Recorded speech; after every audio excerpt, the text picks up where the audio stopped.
ሰላም ለእናንተ ይሁን ውድ የጄኤምኤም ቲቪ ተመልካቾቻችን የዕለቱን ሀገራዊ ዓለም አቀፍና መንፈሳዊ ክንውኖችን ወደ እናንተ የምናደርስበት የመረጃ ሰዓት ላይ እንገኛለን። ከመረጃዎቹ ጋር ቤተልሔም ግርማ ነኝ። በቅድሚያ ማርስተ ዜናዎች። የኢትዮጵያ ወንጌላዊት ቤተክርስቲያን መካነ ኢየሱስ 22ኛውን መደበኛ የካውንስል ስብሰባ ለቀጣይ 4 ዓመታት የሚያገለግሉ የተለያዩ የአገልግሎት መሪዎችን በመምረጥ ተጠናቀቀ። የእግዚአብሔር ፍቅር ለኢትዮጵያ በሚል መሪ ቃል አገር አቀፍ የጸሎት የራዕይ ማጋራትና የአገልግሎት ጉባኤ በአዲስ አበባ ተካሄደ። ከውጭ ናይጄሪያ 110,000 በላይ አብያተ ክርስቲያናት በመያዝ በዓለም 3ኛ ደረጃ መያዟ ተገለጸ። እንድትከታተሉን እየጋበዝኩ ወደ ዝርዝር መረጃዎቹ አለፍኩ። የኢትዮጵያ ወንጌላዊት ቤተክርስቲያን መካነ ኢየሱስ 22ኛውን መደበኛ የካውንስል ስብሰባ ለቀጣይ 4 ዓመታት የሚያገለግሉ የተለያዩ አገልግሎት መሪዎችን በመምረጥ ተጠናቀቀ። በምርጫው መሰረት ቄስ ታምራት ታደለ የቤተክርስቲያኒቱ ጠቅላይ ጸሐፊ፣ ቄስ ወንድማገኝ ውዴሳ የምስራች ድምጽ ኮሙኒኬሽን አገልግሎት ዳይሬክተር፣ ቄስ ታገሰች ዳኘው የሴቶች አገልግሎት መምሪያ ዳይሬክተር፣ አቶ ጋሉንዴ ዋኬታ የስቱዋርድሺፕና ቸርች ኢኮኖሚ መምሪያ ዳይሬክተር እንዲሁም ወጣት ኤፍሬም ታሪኩ የልጆችና ወጣቶች መምሪያ ዳይሬክተር ሆነው ተመርጠዋል። አዲሶቹ መሪዎች በቀጣዮቹ 4 ዓመታት በተሰጣቸው ኃላፊነት ቤተክርስቲያኒቱን ያገለግላሉ።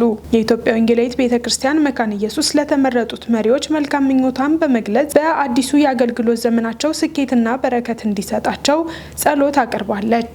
መረጃው የኢትዮጵያ ወንጌላዊት ቤተክርስቲያን መካነ ኢየሱስ ነው።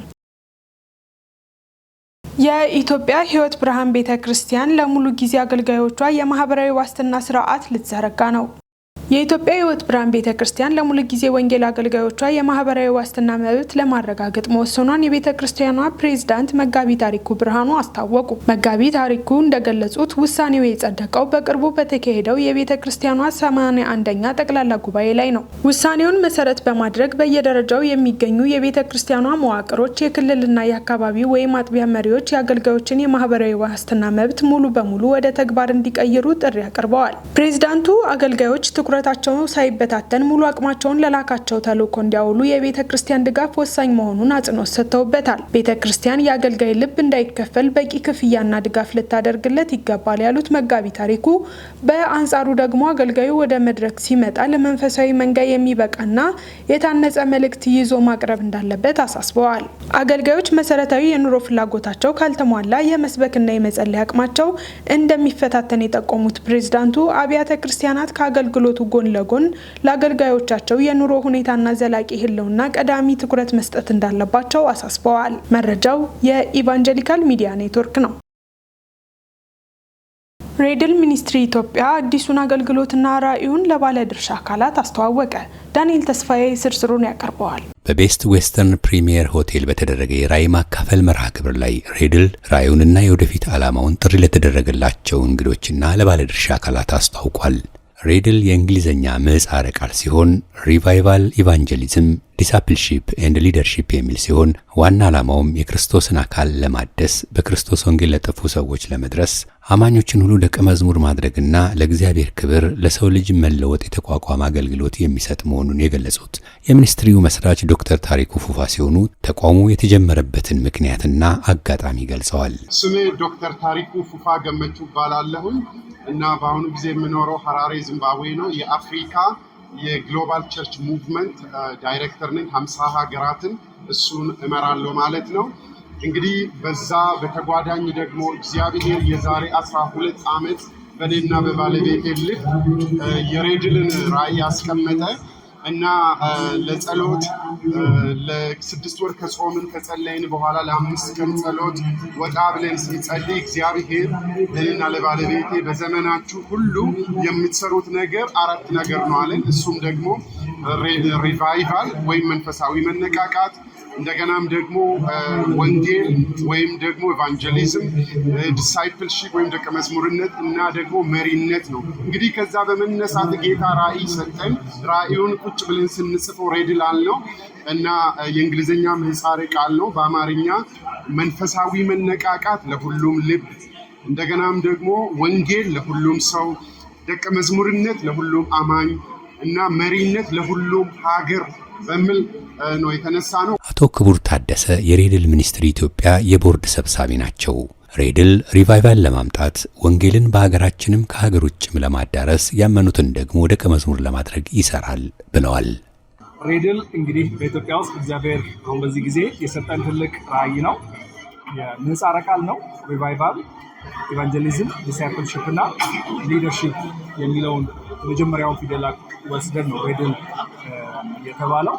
ትልቁ በሬድል እንቅስቃሴ ውስጥ እንግዲህ እግዚአብሔር የሰዎችን ልብ ሪቫይቭ የሚያደርግበት፣ የሰዎችን ልብ የሚነካበት፣ ሰዎች ለእግዚአብሔር መገዛትን፣ መታዘዝን፣ ለእግዚአብሔር መኖርን፣ ራዲካል ኦቢዲየንስ የሚባለው ነገር ውስጥ የሚገቡበትን ሁኔታ ማመቻቸት ነው። ያ ሲሆን እውነተኛ የሆነ እግዚአብሔርን የመፍራት ደግሞም መንፈሳዊ መነቃቃት ይመጣል ብለን እናስባለን። እግዚአብሔር አንድ ሰው ልብ ሲነካ አብሮ የሚነኩ ብዙ ሰዎች አሉ፣ ተጽዕኖ የሚያርፍባቸው።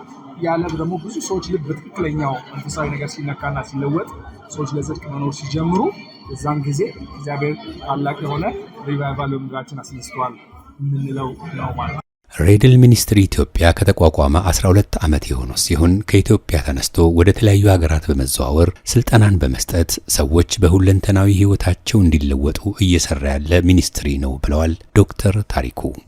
እንግዲህ ሬድል በአሁኑ ጊዜ በዓለም ዙሪያ በ76 ሀገራት ሄደን እያስተማረ እያሰለጠነ ይገኛል። አሁን ደግሞ በኢትዮጵያ ደግሞ በዚህ ዓመት ተመዝግበን ኦፊሻሊ ጀምረናል። ቢሮአችን መገናኛ በሚገኘው የግሬት ኮሚሽን ህንፃ 3ኛ ፎቅ ላይ ነው። ባንክ አካውንት አለን፣ ስልክ አለን። የገቢ ምንጩ ደግሞ እግዚአብሔርና የእግዚአብሔር ሕዝብ ነው። እስከዛሬ ለ12 ዓመታት እኔና ባለቤቴ ከራሳችን ኪስ እግዚአብሔር የሚሰጠንን ሁሉ ተጠቅመን ነበረ እና የወደቁ ህፃናትን እናነሳለን። አሁን በአሁኑ ሰዓት በሬድል 40 ህፃናት እያስተማር እየረዳን እንገኛለን ከቤተክርስቲያን ጋር ሆነን። እንደገና 10 ሚሽነሮችን ልከናል። 10 ደግሞ ሪታይር ያደረጉ መንፈሳዊ አባቶችና እናቶችን እያገዝን ነው እና ለወደፊት በጣም ትልልቅ ነገር ይታየናል። መንግስታትን፣ ፓርላማዎችን፣ ዩኒቨርሲቲዎችን እያስተማር እንገኛለን። እንግዲህ ሬድል ባጭሩ ይሄን ይመስላል። አብራችሁን ስሩ። ሬድል ለየት የሚያደርገው አብዛኛው መንፈሳዊ ድርጅት ከአሜሪካ ወይም ከአውሮፓ ወደ ኢትዮጵያ የመጣ ነው። ሬድል ግን ከኢትዮጵያ ወደ 76 ሀገራት የሄደ የእግዚአብሔር ብርሃን ነው። ሬድል መንፈሳዊ አገልግሎትን የሚሰጥ ተቋም ነው ያሉት አቶ ክቡር ታደሰ ከተለያዩ የባለድርሻ አካላት ጋር በመተባበር እየሰራ ያለ ተቋም መሆኑን ገልጸዋል። ሬድል መንፈሳዊ አገልግሎት እንደመሆኑ ምዝገባውን ያገኘው ከኢትዮጵያ ወንጌል አማኞች ቤተክርስቲያናት ካውንስል ነው ፈቃዱን የወሰደው። ስለዚህ ከካውንስሉ ጋር አብረን እንሰራለን ማለት ነው። ከዛ በኋላ ወንጌላውያን ቤተክርስቲያናት ህብረትም ጋር አብረን እንሰራለን። ግሬት ኮሚሽን ሚኒስትሪ በቀጥታ እዛው አካባቢ ነው ራዩ ተነስቶ በረጅም ጊዜ ሂደት ውስጥ ያደገው። ስለዚህ ግሬት ኮሚሽን የተጸነስንበትን የተወለድንበትን ነው ራዕይ ከእነዚህ ሚኒስትሪዎች ጋር እየሰራ ነው። ከተለያዩ አጥቢያዎችም ጋር መስራት ጀምረናል። እንግዲህ ባለፉት ጥቂት ወራት ውስጥ ከብዙ አጥቢያዎች ጋር መስራት ጀምረናል። አዲስ አበባ ውስጥ ያሉ ዲኖሚኔሽኖችን አጥቢያዎችም አብረናቸው ሚሽን ያሰማራናቸው አሉ።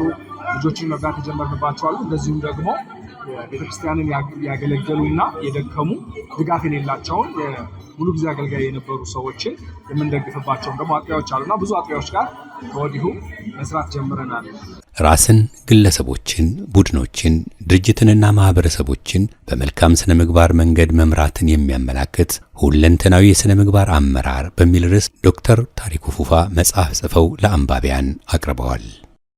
የእግዚአብሔር ፍቅር ለኢትዮጵያ በሚል መሪ ቃል አገር አቀፍ የጸሎት የራዕይ መጋራትና የአገልግሎት ጉባኤ በአዲስ አበባ ተካሄደ። ነሐሴ 16 ቀን 2018 በተካሄደው በዚህ መርሃ ግብር የጂሲኤፍ ኢትዮጵያ ቦርድ ሰብሳቢ ዶክተር ያለምሸት መኮንን እንኳን ደህና መጡ ንግግር አድርገዋል። የጂሲኤፍ ኢትዮጵያ ፕሬዝዳንት ፓስተር ገነት ከተማም የህብረቱን ራዕይ ዓላማና የአገልግሎት አቅጣጫ አብራርተዋል። በጉባኤው የጂሲኤፍ ፕሬዝዳንትና ዋና ስራ አስፈጻሚ መጋቢ ዶክተር ወንድማገኝ ተጋብዘው በክርስቲያን አንድነት፣ በትብብር አገልግሎት፣ በመሪነት ኃላፊነትና በኢትዮጵያ የጂሲኤፍ የወደፊት ራዕይ ዙሪያ ስልጠናና መልእክት አቅርበዋል። በዕለቱ የጂሲኤፍ ኢትዮጵያ በይፋ የተመሰረተም ሲሆን በኢትዮጵያ ያሉ ቤተ ክርስቲያናት ህብረቶች፣ አገልግሎቶችና መሪዎች በፍቅር በአንድነትና በትብብር እንዲሰሩ የሚያበረታታ አዲስ የአገልግሎት ምዕራፍ መከፈቱ ተገልጿል። በመርሃ ግብሩ ላይ ከተለያዩ የክርስቲያን ህብረቶችና ቤተ ክርስቲያናት የተውጣጡ መሪዎችና እንግዶች ተሳትፈዋል። የእግዚአብሔር ፍቅር ለኢትዮጵያ የሚለው መልእክትም በጸሎት፣ በወንጌል፣ በክርስቲያን አንድነትና በሀገር ፍቅር ላይ በማተኮር ቤተ ክርስቲያን ለሰላምና ለሀገር መልካም እድገት የራሷን ሚና እንድትወጣ ጥሪ አቅርበዋል። የረጲ መካነ ኢየሱስ ማህበረ ምእመናን አጀማመር በአዲስ አበባ የተሰኘው መጽሐፍ በድምቀት ተመረቀ። ኤልያስ ወንድሙ ተጨማሪ አለው።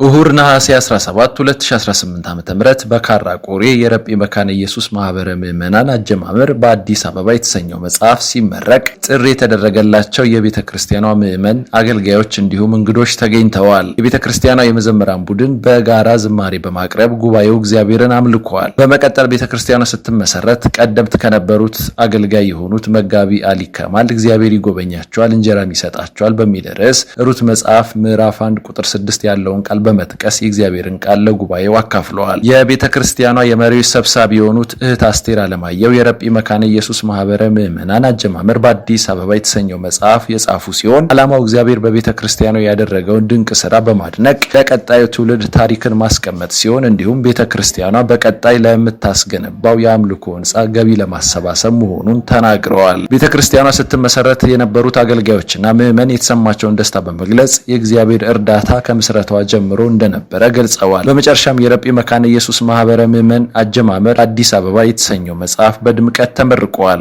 የረጲ መካነ ኢየሱስ ማህበረ ምእመናን በ1992 ዓ.ም የተመሰረተችና 3 አጥቢያዎችን ከስሯ እንደወጡ ያገኘነው መረጃ ያመለክታል። አስቴር አለማየሁ ይባላል።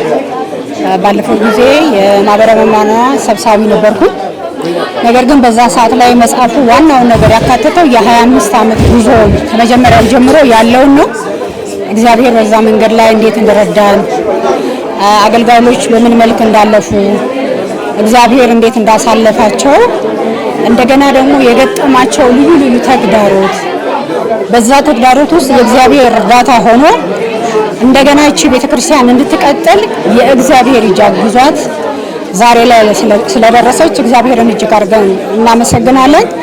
ይልቁንም በጣም ደስ ከሚለው እነዚህ ሰዎች በህይወት እያሉ ይሄ መጽሐፍ ለመጻፉና እነሱ እያሉ ደግሞ በመመረቁ እጅግ በጣም ደስ ብሎኛል። እግዚአብሔር አምላክ የተመሰገነ ይሁን። ቤተክርስቲያናችን የመጀመሪያዋ ማህበረ ምእመናን መካነ ኢየሱስ በግለሰብ ቤት ስታመልክ እንደቆየች ያው መጽሐፉም ላይ አለ። አሁን ደግሞ የራሷን የማምለኪያ ቦታ ገዝታ በቅርብ ጊዜ እግዚአብሔር ቢፈቅድ አዳራሹን ለመስራት ዝግጅት ላይ ትገኛለች። ትልቁ ዋናው ሐሳብ መጽሐፉ ተሸጦ ለዚህ ለግንባታ ውስጥ እንዲገባና ብሩ ገቢ እንዲሆን በመታሰብ የተጻፈ መጽሐፍ ነው። ይሄ መጽሐፍ ዛሬ ብቻ ላይ የምንጠቀመው ሳይሆን ነገ ልጆቻችን ረጲ ማህበረ ምእመናን የት ነበረች፣ ከየት ነበር፣ ምን ነበረ የሚለውን ነገር በቀላሉ መልስ የሚያገኙበት ያለምንም አጋዥ ያለምንም ጥያቄ መጽሐፉ መልስ መስጠት የሚችል ተደርጎ የተጻፈ ነው። ለዚህ ደግሞ እጅግ አድርጌ እግዚአብሔርን አመሰግናለሁ። የዚህ የመጽሐፍ አካል በመሆኔም ጌታን እጅግ አድርጌ አመሰግናለሁ። ቤተክርስቲያኗ አድጋለች። እግዚአብሔር ይመስገን። ሰው ጥቂትም ቢሆን እግዚአብሔር በጥቂቱ ሰርቷል። በጥቂቱ ብዙ ሰርቷልና እኔ አምላኬን አመሰግናለሁ። ሰውን ሳይሆን እግዚአብሔርን አመሰግናለሁ። የሚያሳድግ እግዚአብሔር ነው። ጥበብ የሚሰጥ እግዚአብሔር ነው። ኃይል የሚሰጥ እግዚአብሔር ነው። ብርታት የሚሰጥ እግዚአብሔር ነው። እግዚአብሔርን አመሰግናለሁ። በዛሬው ቀን የረጲ መካነ ኢየሱስን ሂደት እንዴት የሄደችበትን መንገድ የሚያሳይ መጽሐፍ በመመረቁ ትልቅ ትርጉም አለው ለኛና ስለዚህ በጣም ደስተኛ ነኝ። እግዚአብሔርን ባርካለሁ ይህንን መልካም ነገር ስላደረገልን። አሁንም ደግሞ እግዚአብሔር ከኛ ጋር ነው። ጥቅሱ እንደሚለው እስከዛሬ ድረስ እግዚአብሔር ረድቶናል። ስለዚህ አቤኔዘር ነው የሆነልን። እግዚአብሔር ይመስገን። ከሕግ እስራት ወደ ጸጋ ዕረፍት የተሰኘው መጽሐፍ በድምቀት ተመረቀ። ከሕግ እስራት ወደ ጸጋ ዕረፍት የተሰኘው የመምህር አበበ አብዲሳ የትርጉም ስራ በአርባ ምንጭ ሴቻ መሰረተ ክርስቶስ ቤተክርስቲያን በድምቀት ተመርቋል። የመጽሐፉ የምረቃ ስነ ስርዓት ላይ የአርባ ምንጭ አብያተ ክርስቲያናትና የእምነት አባላት በመገኘት ድጋፋቸውንና አብሮነታቸውን አሳይተዋል። የመጽሐፉ ደራሲና ተርጓሚ መምህር አበበ አብዲሳ በዝግጅቱ ላይ ለተሳተፉ አብያተ ክርስቲያናትና አገልጋዮች ላሳዩት ፍቅር፣ ድጋፍ፣ ትብብርና አብሮነት ምስጋና አቅርበዋል። በተጨማሪም በመጽሐፍ ምረቃ ላይ ልዩ ልዩ ተጋባዥ እንግዶች መገኘታቸውንም የደረሰ መረጃ ያመላክታል። ሐምሌ 8 ቀን 2018 ዓ.ም በይፋ የተጀመረው የኢትዮጵያ ሀገራዊ ምክክር ጉባኤ ከሳምንታት የውይይት ሂደት በኋላ በስኬት መጠናቀቁን የሀገራዊ ምክክር ኮሚሽኑ አስታወቀ። የኮሚሽኑ ምክትል ዋና ኮሚሽነር ሂሩት ገብረስላሴ እንደገለጹት በታሪካዊ መድረክ ወደ 4000 የሚጠጉ ኢትዮጵያውያን በመሳተፍ በ8 መሰረታዊ ሀገራዊ አጀንዳዎች ላይ ተወያይተዋል። ተሳታፊዎቹ ለረጅም ዘመናት የቆዩ አለመግባባቶችን ለመፍታት የሚያግዙ ምክረ ሀሳቦችን በማጠናቀር ለኮሚሽኑ ማስረከባቸውንም ገልጸዋል። በምክክሩ ሂደት በአንዳንድ ጉዳዮች በፍጥነት መግባባት የተቻለ ሲሆን በሌሎች ጉዳዮች ግን ረጅምና ጠንካራ ውይይቶች ተደርገዋል። በአብዛኞቹ ጉዳዮችም የጋራ መግባባት ላይ መደረሱን ኮሚሽኑ ገልጿል። ሂሩት ገብረስላሴ እንደገለጹት ሀገራዊ ምክክር አሸናፊና ተሸናፊን የሚለይ ውድድር ሳይሆን ልዩነቶችን በውይይት በመፍታት ወደ የጋራ መግባባት የሚያደርስ ሂደት ነው ብለዋል። በሂደቱም ኢትዮጵያውያን እርስ በርስ ለመተዋወቅ የተለያዩ አመለካከቶችን ለማዳመጥና የሀገሪቱን ችግሮች በጋራ ለመመካከር እድል ማግኘታቸውን ገልጸዋል። ኮሚሽኑ ይህንን ሂደት ኢትዮጵያ ያላትን የሀሳብ ልዩነቶች በምክክርና በውይይት ለመፍታት የሞከረችበት ታሪካዊ ምዕራፍ መሆኑን ገልጿል። በመጨረሻም የኮሚሽኑ ምክትል ዋና ኮሚሽነሯ ሂሩት ገብረስላሴ ለሀገራዊ ምክክሩ ስኬት አስተዋጽኦ ላበረከቱ ሁሉ በኮሚሽኑ ስም ምስጋና አቅርበዋል። መረጃው የሀገራዊ ምክክር ኮሚሽን ነው። ውድ ተመልካቾቻችን አሁን ደግሞ ከውጭ ወደ ያዝናቸው መረጃዎች አለፍኩኝ። ናይጄሪያ ከ100,000 በላይ አብያተ ክርስቲያናት በመያዝ በዓለም 3ኛ ደረጃ መያዟ ተገለጸ። በስታቲስቲክስ በተዘጋጀ የደረጃ አሰጣጥ መረጃ መሰረት ናይጄሪያ ከ100,000 በላይ የሚገመቱ የአብያተ ክርስቲያናት ህንጻዎች በመያዝ በዓለም 3ኛ ደረጃን ይዛለች። አሜሪካ ከ350,000 እስከ 380,000 የሚገመቱ አብያተ ክርስቲያናት በመያዝ በደረጃው ቀዳሚ ስትሆን ብራዚል 280,000 እስከ 300,000 በሚገመቱ አብያተ ክርስቲያናት ሁለተኛ ደረጃን ይዛለች። ሩሲያ፣ ሜክሲኮ፣ ፊሊፒንስ እና ቻይናም በዝርዝሩ ውስጥ ተካተዋል። ሆኖም የተጠቀሱት አሃዞች ይፋዊ ዓለም አቀፍ ቆጠራ ሳይሆኑ በስታቲስቲክስ የተጋሩ ግምታዊ መረጃዎች መሆናቸው ተጠቁሟል። በዚህም ያልተመዘገቡ አብያተ ክርስቲያናትና በቤት የሚካሄዱ የአምልኮ ጉባኤዎች በቁጥር ውስጥ ላይካተቱ ይችላሉ ሲል የስታቲስቲክስ ያወጣው መረጃ ያመለክታል። ውድ ተመልካቾቻችን የዕለቱ መረጃዎች ከማጠናቀቃችን በፊት አርዕስተ ዜናዎችን ላስታውሳችሁ። የኢትዮጵያ ወንጌላዊት ቤተክርስቲያን መካነ ኢየሱስ 22ኛውን መደበኛ የካውንስል ስብሰባ ለቀጣይ 4 ዓመታት የሚያገለግሉ የተለያዩ የአገልግሎት መሪዎችን በመምረጥ ተጠናቀቀ። የእግዚአብሔር ፍቅር ለኢትዮጵያ በሚል መሪ ቃል አገር አቀፍ የጸሎት የራዕይ ማጋራትና የአገልግሎት ጉባኤ በአዲስ አበባ ተካሄደ። ከውጭ ናይጄሪያ 110,000 በላይ አብያተ ክርስቲያናት በመያዝ በዓለም 3ኛ ደረጃ መያዟ ተገለጸ።